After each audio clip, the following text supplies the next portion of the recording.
Alors je pense que la proposition d'Éric Ciotti avait pour but de lancer un débat parce que Oui. techniquement elle n'est pas très réaliste, y compris financièrement. Je rappelle qu'il y a 700 000 lycéens et d'ailleurs les tests seront, si on les teste tous, on se retrouverait donc, si on en croit les indicateurs dont on dispose, avec 280 000 tests positifs et après que fait-on? Ça sera la De question ces qui serait posée. 280 000, Que oui. fait-on de ces 280 000?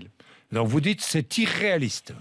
Non, on peut imaginer que localement, il puisse y avoir effectivement des tests dès l'instant où on est dans des Oui. conditions où ce soit compris et accepté. En revanche, un dépistage général du seul cannabis, d'ailleurs, ce n'est pas la seule addiction à laquelle on est confronté. Je pense actuellement au regain très très net des questions d'alcool dans les établissements scolaires. Ah, ça m'intéresse. C'est-à-dire que vous dites qu'aujourd'hui, on ne fume pas plus de cannabis qu'il y a 20 ans Alors, ou 10 ans on a effectivement dans les lycées. un certain nombre d'enquêtes Oui. fiables depuis la fin des années 80. On est toujours à peu près dans les mêmes chiffres. Il n'y a aucun regain particulier en tous les cas, sur ce produit-là. En revanche, l'alcool, attention. En revanche, l'alcool, attention, et notamment l'alcool chez les plus jeunes, c'est ce qui inquiète beaucoup aujourd'hui.